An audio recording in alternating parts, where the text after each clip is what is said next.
राधे राधे महाराज जी। जय श्री कृष्ण जी महाराज जी, मैं मेरठ से आया हूँ जी। और मेरे मन में एक प्रश्न है और जिसको लेकर मैं बहुत ही ज़्यादा परेशान हूँ। जी एक बार मैं मेरठ से बनारस के लिए जा रहा था जी अपनी संगीत की पढ़ाई के लिए, और ट्रेन में मेरे साथ सभी यात्री बैठे हुए थे और रात्रि का समय था और उसी वक्त ट्रेन से कुछ टकराने की बहुत तेज़ आवाज़ आई और जब ट्रेन रुकी तब पता चला कि कोई जानवर था, शायद भैंस या कोई ऐसा जानवर था, और बहुत ही तेज़ टकराने की आवाज़ आई थी। तो उस वक्त मेरे मन में ऐसा एहसास हो रहा था कि ये जो हादसा हुआ है इसमें एक जीव की जान चली गई है महाराज जी। तो क्या इसका पाप लगेगा, और पाप लगेगा तो किसको लगेगा? क्या ड्राइवर को लगेगा, जो पायलट है, जो चला रहा है, ट्रेन चला रहा है, उसको लगेगा पाप, या पायलट के समेत सभी जो सवारी हैं सभी को पाप लगेगा? और इसके हकदार कौन कौन होंगे? अगर पाप लगेगा तो, नहीं लगेगा तो क्यों नहीं लगेगा? इसी के बारे में कुछ थोड़ा सा बताइए। देखिए, इसमें कोई पाप इसलिए नहीं किसी को लगेगा जी। इसमें ऐसे किसी को पाप नहीं लगेगा, न ड्राइवर को पाप लगेगा, न उसमें बैठने वाले लोगों को लगेगा जी। क्योंकि वो जो आप भाग्य और कर्म वाली बात कर रहे थे ना जी। तो वही यहाँ जो प्रारब्ध होता है ना, कर्म, वो प्रारब्ध बनता है जी। वो तो मान लीजिए जानवर है, मानव प्रधान जीव है, इसका भी एक्सीडेंट रोज हो जाता है। तो ऐसे ही कर्म के द्वारा वो जो है जानवर बना जी। और जानवर बनने के बाद उस जगह उसकी मृत्यु लिखी थी, क्योंकि मृत्यु भी सत्य है। और किस जगह किसको कैसे होना है वो सब पहले से फिट है, क्योंकि मैं बताया था कि कथा में भी बताया जाता है, लिखा है कि मृत्यु और जन्म ये परमात्मा के हाथ में है, वो कोई नहीं बना बिगाड़ सकता। क्योंकि एक जो है वो एक बार सभी देवता जा रहे थे भगवान के पास दर्शन करने। कथा जानते हैं? नहीं जानते हैं थोड़ा सुन लीजिए। सभी जा रहे थे, अब जमराज जी भी उसमें थे। अब रास्ते में जा रहे थे, एक रास्ते में वो कबूतर दिखा और कबूतर के तरफ जमराज जी देख करके हंसे। अब कबूतर देखा, अरे ये तो जमराज हैं। जब गौर से देखा तो वो डरने लगा, कांपने लगा कि जमराज की दृष्टि जिसके ऊपर पड़ती है तो उसकी मृत्यु हो जाती है। अब जमराज मेरे तरफ देख करके मुस्कुराए, इसका मतलब मेरा मृत्यु निकट है, इसलिए कबूतर कांपने लगा। अब वो सभी चले गए, जमराज जी भी चले गए। वो कांप रहा था, तब तक गरुड़ जी आए, कह अरे कबूतर कांप क्यों रहा है? अरे भाई, जमराज जी की दृष्टि मेरे ऊपर पड़ गई और वो देख के मुझे मुस्कुरा रहे थे, इसका मतलब मुझे ऐसा लगता है कि मेरा मृत्यु लग रहा है, निकट है, इसलिए मैं कांप रहा हूँ। गरुड़ जी बोले मेरे पीठ पे बैठो, मैं तुम्हें 7 समुंदर पार एक गुफा में रखाता हूँ। वहाँ जो है मृत्यु मान लो कहीं इधर उधर न लिखी होगी, वहाँ तो जमराज कैसे जाएंगे, वहाँ मृत्यु तुम्हें कैसे प्राप्त होगी, इसलिए चलो तुम्हें 7 समुंदर पार लेकर चलते हैं। तुरंत बिठा करके 7 समुंदर पार 1 सेकंड में पहुँचा दिए। अरे वो गरुड़ की गति जानते ही हैं आप लोग, पहुँचा दिए और गरुड़ भी गए भगवान के पास। तो वहाँ जमराज से मुलाकात हुई। तो गरुड़ जी पूछे, महाराज क्या कबूतर को देख के क्यों मुस्कुरा गए आप? वो कांप रहा था, डर रहा था। तो गरुड़ जी से वो जमराज जी बोले कि क्या बताऊं मैं, उसकी मृत्यु लिखी थी अभी कुछ समय पहले, और 7 समुंदर पार गुफा में लिखी थी।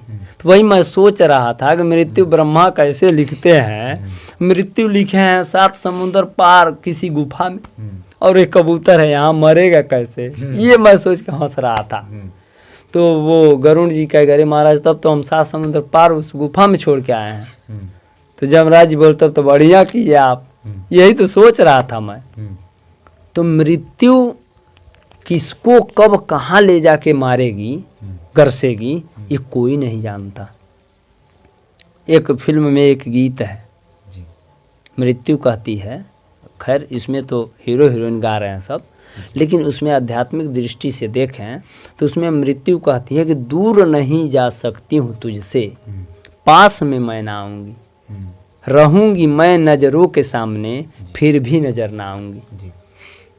और टोटल अध्यात्म भरा हुआ है, ध्यान दीजिए। चंद सांसों का खेल है सारा, हर इंसान है पानी, राज ये गहरा कोई न जाने, मौत किसे कब आनी। लेकिन ये है मौत का कहना, पल दो पल में आऊँगी, रहूँगी मैं नज़रों के सामने, फिर भी नज़र ना आऊँगी। मैं आपके साथ साथ हूँ, मृत्यु कह रही है, लेकिन नज़र नहीं, आप देख नहीं सकते।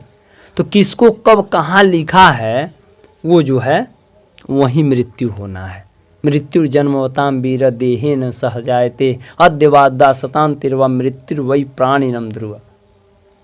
तो उस जानवर के प्रारब्ध के हिसाब से जानवर बना, पहले के प्रारब्ध कर्म के हिसाब से प्रारब्ध बना, जानवर बन गया, और उस प्रारब्ध के हिसाब से अपने कर्म के अनुसार ही ट्रेन के आगे गया, और उसका जो है उससे घटना हुआ और उसकी मृत्यु हो गई। अब इसमें दोष किसी को नहीं है। दोष कब लगता कि उसको देखकर और भावना में भटक कर, और जो उनको निर्देश मिला है ड्राइवर साहब को, क्योंकि ड्राइवर साहब ट्रेन के जो होते हैं वो अपने मर्जी से ट्रेन नहीं चलाते हैं, उसको कंट्रोल करने वाला कोई और है, सिस्टम है कंट्रोल करने वाला। तो इसलिए ड्राइवर को गलती तब उनकी मानी जाती कि जब उस जानवर को देख के वो ब्रेक मार देते और हजारों लोग घायल हो जाते, तब वो जो पाप लगता वो उनको लगता। लेकिन अपने सिस्टम से वो अपना ड्यूटी कर रहे थे। सबसे बड़ा पाप क्या है कि अपने ड्यूटी को ना करना, ये पाप है। आपको जो ड्यूटी मिली है वो ड्यूटी को निभाइए, तो उसमें पाप नहीं लगता। गीता में लिखा है, गीता में खोल के पढ़िएगा। एक राजा है, वो निर्देश दिया है कि आप एक काम करिए, गलती ही निर्देश दिया है, तो वो यदि कार्य कर रहे हैं तो उसका पाप जो है राजा को लगेगा, आपको नहीं लगेगा, ऐसा गीता में लिखा है। तो उनको ड्राइवर साहब को जो निर्देश मिला है वो अपना कार्य कर रहे थे, इसलिए उनको कोई दोष नहीं लगेगा। और जो यात्रीगण बैठे थे, भाई वो तो कुछ जानते ही नहीं, तो उनको दोष लगना ही नहीं है।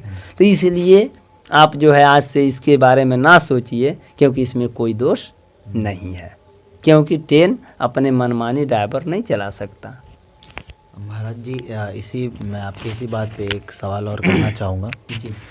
जैसा आपने बताया कि सबकी मौत निश्चित होती है जी। हर किसी की मौत लिखी हुई होती है कि इस इंसान को या फिर इस जीव जंतु को इस समय में यहाँ पर निश्चित है कि उसकी मृत्यु हो ही जाएगी। जी। तो मैं आपसे यह पूछना चाहता हूँ कि जैसे जितने भी अपराधी हैं, वो लोग अपराध करने के वक्त में जान से भी मारने से हिचकिचाते नहीं हैं और वह अपराध कर देते हैं। तो जिसकी मृत्यु होती है, मान लेते हैं कि उसकी मृत्यु उसी क्षण में और वहीं पर होनी थी और उसी अपराधी के हाथों होनी थी, तो यह अगर ईश्वर के द्वारा लिखा गया है कि वह अपराधी ही मारेगा, तो ईश्वर ने अगर स्वयं लिखा है तो फिर उस अपराधी को उसका पाप नहीं लगना चाहिए। अगर उस अपराधी को पाप लगता है तो ईश्वर को ऐसा नहीं लिखना चाहिए। तो उसकी जो हत्या होती है वह यमराज के द्वारा होती है या फिर उस अपराधी के द्वारा होती है? पाप किसकी तरफ जाएगा? देखिए, पाप जो है